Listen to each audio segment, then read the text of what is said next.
Hello. Once again, it's been quite a while. I just didn't have time to film last semester and school got like really intense and I barely had time to breathe. I just didn't have the time. I finally have time now, the day before school starts. So that's what I'm doing today. Today I'm going to be talking about my favorite books of 2019. I don't know about you guys, but 2019 sucked. In general, reading wise, it was one of my worst reading years. It's the worst reading year I've ever had. I only read 27 books. I used to at least hit somewhere around 50, like 40, 45. My goal was originally 45 and I read 27. But I want to talk about my favorite books. Before school got really intense, I actually pre-filmed some videos that I meant to edit and like post, but that never happened. So I'm gonna go back and look at some of those because they're from this summer, like they're from July, August. So I'm gonna look at those and see if they still hold, because who knows? I think one of them's an unhaul, one is a book tag, and I think I have a wrap up in there, which I think I'm just gonna get rid of at this point because I don't think anyone cares what I read in 2019 because it's 2020 now,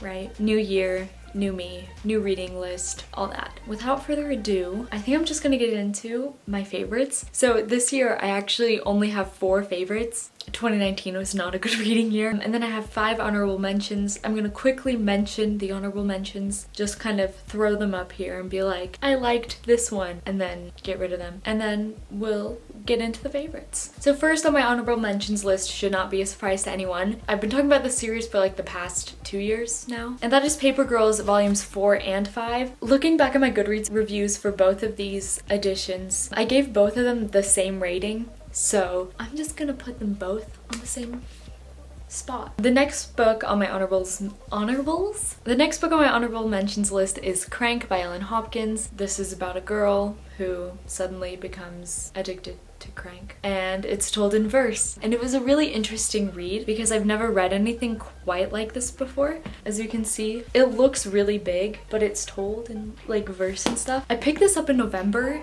and I read this book within like 2 to 3 days. And for those of you in school, like November is that month where you can't do anything but school. And I literally read this book in like 2 to 3 days in 2019, the worst reading year ever. The only issue I had with it was the ending felt really rushed. I know that this is a part of a trilogy. I don't know if I'm gonna pick up books 2 and 3. I've been on the fence about that. It was a really hard read, but it was a really fast read. I just wanted to like know more the more I read it. So it was really hard to put down. Me, I'm gonna go fast through these honorable mentions. Also me goes through a whole rant about each of them. The next honorable mention I have here is An Abundance of Catherines by John Green. This book follows this boy following his high school graduation as him and his best friend go on a road trip, and yeah, that's basically it. It's a John Green novel. What do you expect? I had so much fun. I really loved it, and it's an honorable mention. And now on to my favorites of the year.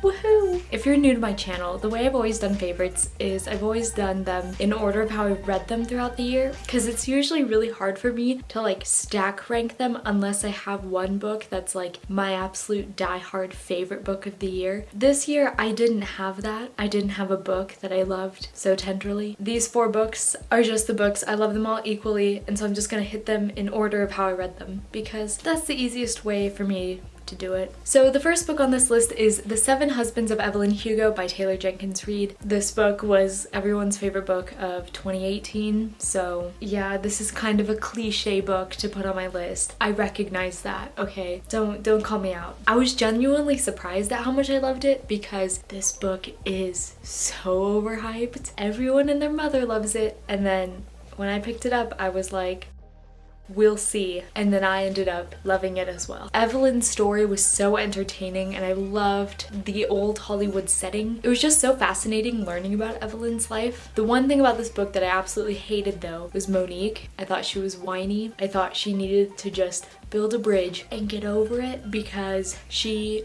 annoyed me so much. I did not like her one bit. My favorite character in this novel was definitely Harry. I think he's most people's favorite character. If he's not one of your favorite characters, then I don't know why he's not, because he should be. The next book on this list I feel is a bit controversial because I know It's not controversial because like it's problematic, you know what I'm saying? But it's controversial as a booktuber, I think, for me to put this book on my list. But you know, I really enjoyed this book, okay? I'm being flat out honest, I really enjoyed it. And that is Again But Better by Christine Riccio. I'm putting the author aside. I judged it solely on the book. I know people have had issues with the book. Is it perfect? No. It's a first novel. Alright, like, but I just had so much fun with it. I was reading it on the beach and I was just smiling. It was just a lot of fun. I realized I didn't explain what Evelyn Hugo is about, but at this point I don't think I need to because everyone else has read it. So just find someone else's summary of it, okay? So Again But Better follows a girl named Shane. She's kind of dealing with the fact that she hasn't really had the classic college experience that everyone told her she was gonna have and that she expected to have. She never really came out of her shell, and so her junior year of college she decides to go abroad to London to help find herself. There's some magic realism involved. There's a lot of Taylor Swift references. I think I hit upon it pretty well. It was very sweet. Like, it was cute and sweet and just so much fun. Again, I was genuinely surprised at how much I enjoyed it because so many people were hating on it when it came out, and so I didn't think I'd like it. I thought it was gonna be like another booktuber's book, which I haven't read yet.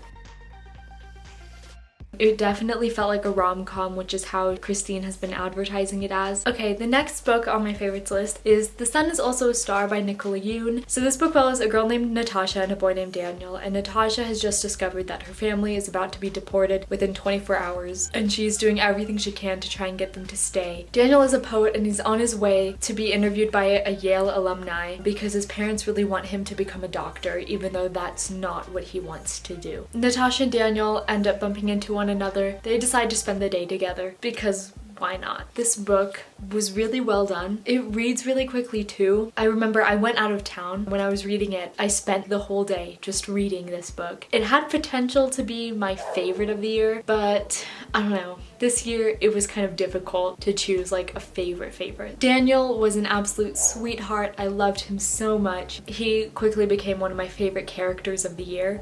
Oh my god, I should do favorite characters of the year. I should do that. That would be such a fun video. This love story actually felt really unique despite the whole insta love, fall in love in one day aspect. It just felt different and it was so refreshing and so much fun. I adored every minute I spent reading it. And finally, the last book on this list, I think it's the only book I've given 5 stars to all year. That book is On the Come Up by Angie Thomas. You can see I've definitely tabbed the heck out of this book. I actually read this book for my English class. So this book follows this girl named Bree, and it's been like her lifelong dream to follow in the footsteps of her father and become a rap star. Once she gets the opportunity to record a song, it kind of goes viral in the wrong way. We'll leave it at that. It was fantastic. The pacing, the characters, it was all so brilliant. Oh my gosh. Malik and Sunny were fantastic side characters, and I loved Sunny's little side plot and how it came like all together at the end. Oh, that was so good. I mean, I just loved Bree as a protagonist. I like want there to be a whole series of just Bree, Sunny, and Malik just navigating high school and like hanging out and stuff. I loved the 3 of them so much, and I love their dynamic, and I love the dynamic between Bree and her brother and between Bree and Jay, and just this book was complete perfection. And if you haven't picked it up, you seriously should. It's phenomenal. Alright, and that is it for my favorite books of 2019. Let me know down below if any of these books made your favorite list, or if you're planning on reading any of them, because I'd love to know. That's it for this video. If you like it, give it a thumbs up. You can subscribe to my YouTube channel. I post videos on Thursdays. I try. I will see you in the next video. Bye!